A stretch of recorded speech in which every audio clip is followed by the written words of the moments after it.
Welcome to Bringer of Life, the River Nile.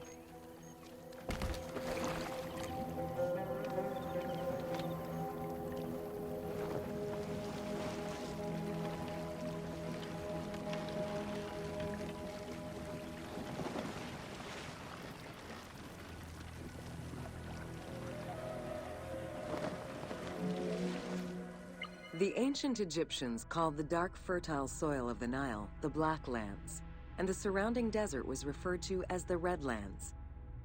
The dramatic difference of productive land opposed to barren desert had a deep influence on cultural ideology, mythology, and religion.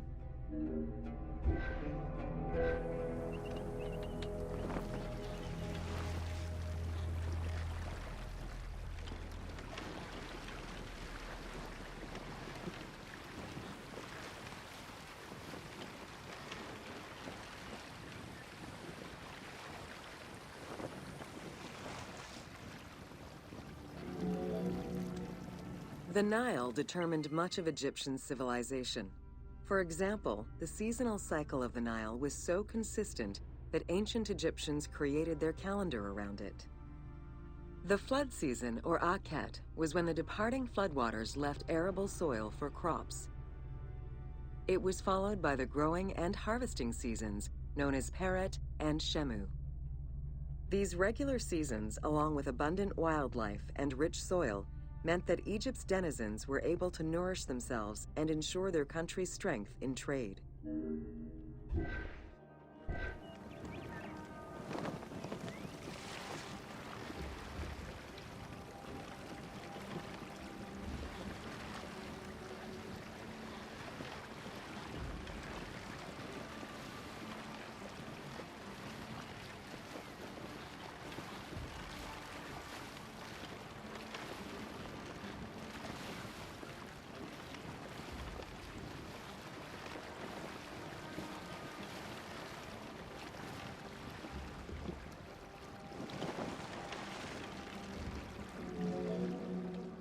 The River Nile, flowing from the south to the north, neatly traversed through both Upper and Lower Egypt.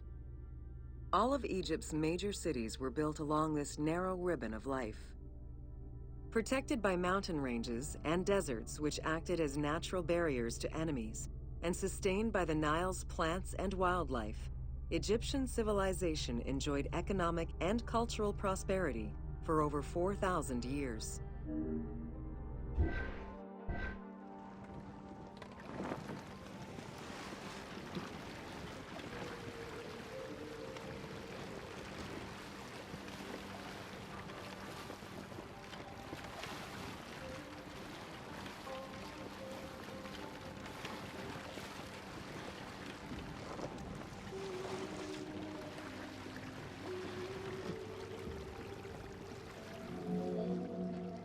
Both ancient Egyptians and ancient Greeks referred to the Nile as the river in their respective languages.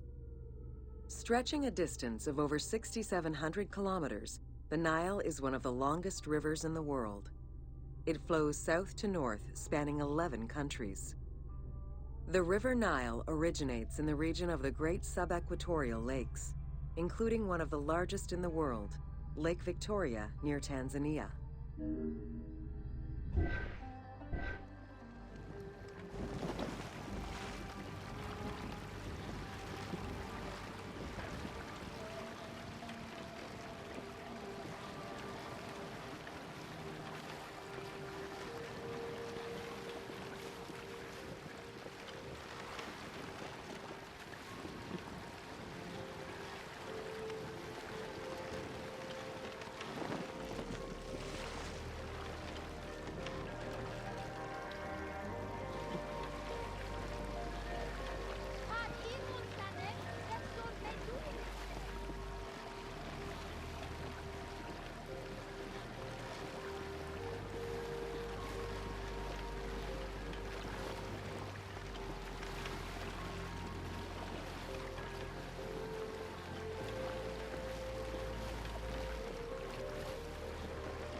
The river flows through African equatorial forests, swamps, volcanic lands, steppes, and deserts, splitting apart for a while and picking up various sediments from each region and carrying them all the way to Egypt.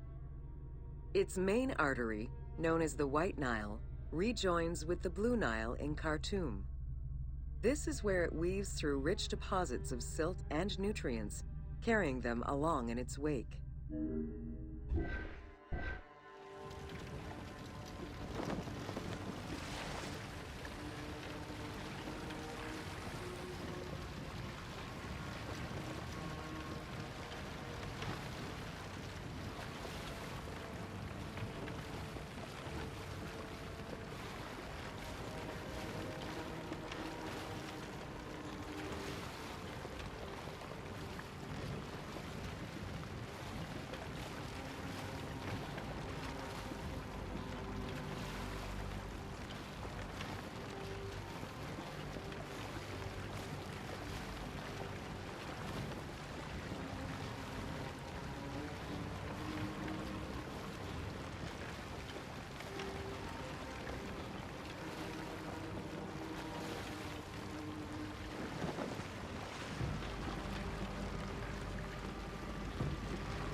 The Nile crosses 6 cataracts from the south to the north, creating natural obstacles between the various sections of the river.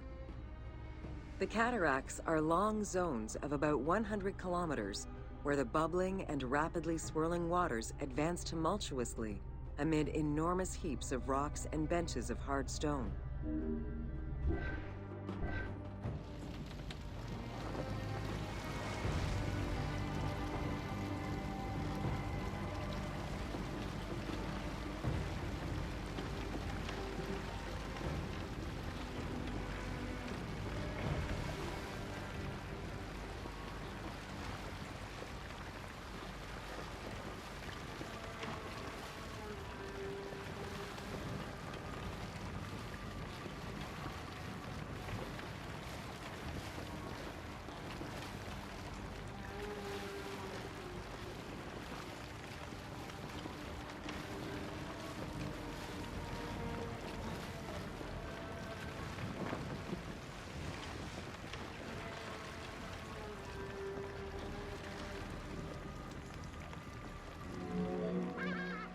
It is after crossing Nubia and the first cataract that the river officially returns to Egypt in Aswan.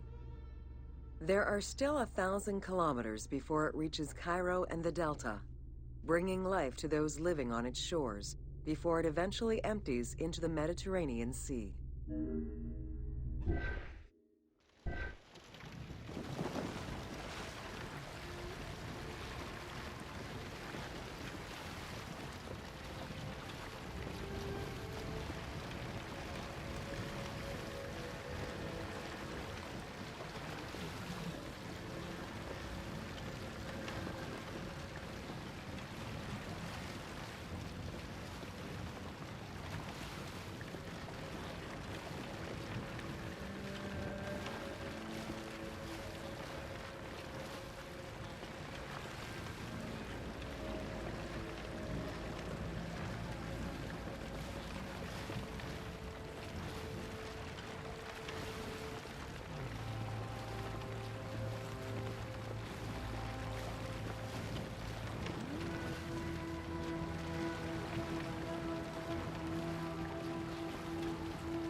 Ancient Egyptian irrigation and water use was centered around the Nile.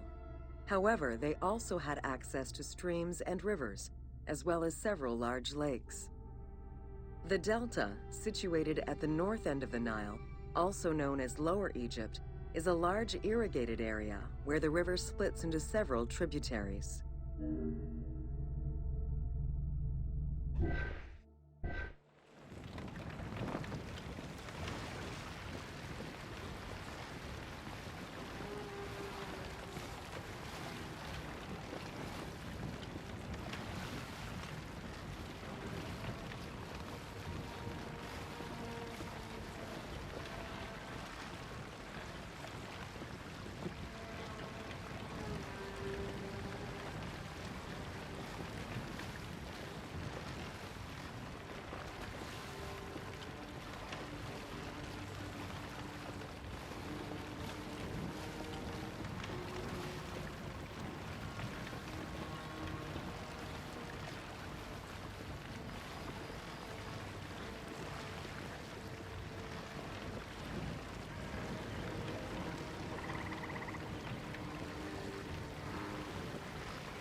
The delta had several major brackish coastal lakes, bodies of water separated from the sea by thin strips of land.